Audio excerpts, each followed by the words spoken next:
3 నుంచి 4 కిలోల గ్రౌండ్ నట్స్ని తీసుకుని వెళ్ళి మెషిన్లో వేస్తే కానీ మీకు 1 కిలో ఆయిల్ బయటికి రాదు.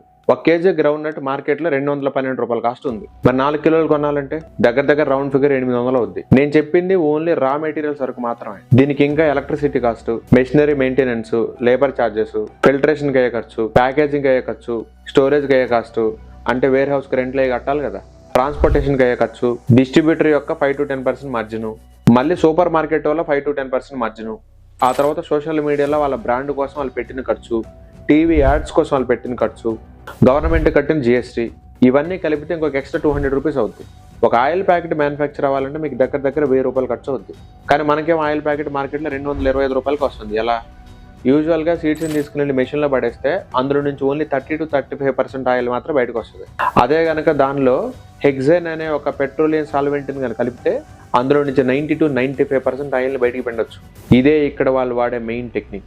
అండ్ అందులోనూ వాళ్ళు ఆయిల్ అనేది కొన్ని లక్షల లీటర్లు ప్రిపేర్ చేస్తారు కాబట్టి అందులో చాలా వాటికి ఫంగస్ వచ్చిన విత్తనాలే వాడతారు. ఎప్పుడో జమానా కాలం నుంచి అస్సలు అమ్ముడమన ఓల్డ్ స్టాక్ను కూడా వాడతారు. విరిగిపోయినవి, పగిలిపోయినవి, చితికిపోయినవి అన్ని విత్తనాలు వేస్తారు. మరి ఇలాంటి తక్కువ రకం క్వాలిటీ విత్తనాలు వాడినప్పుడు ఆయిల్ స్మెల్ రాకూడదు కదా. అండ్ అందులోనూ చూడటానికి లుక్ కూడా అదిరిపోవాలి.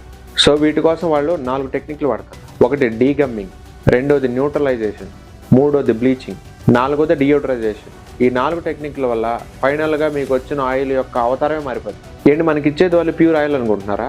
ఇండోనేషియా, మలేషియా నుంచి కొన్ని చీప్ ఆయిల్స్ కొనుక్కొచ్చి, అంటే పామ్ ఆయిల్ కానీ సోయాబీన్ ఆయిల్ కానీ తీసుకుని వచ్చి మన రోజు వాడే రెగ్యులర్ ఆయిల్స్లో కలుపుతారు. ఏంటి నీకోసం ప్యూర్గా 1000 రూపాయలు పెట్టి తయారు చేసిన ఆయిల్ని 225 రూపాయలకి ఇవ్వాలా? వాళ్ళు పిచ్చోళ్ళు అనుకుంటున్నావా? మనకి 225 రూపాయలకి ఆయిల్ ఇస్తున్నాడంటే అది వాడికి 100కో 150కో అయిపోయి ఉండాలి. మరి మార్కెట్లో 4 కిలోల పల్లీలు తీసుకెళ్తే కానీ 1 లీటర్ ఆయిల్ బయటికి రాదు.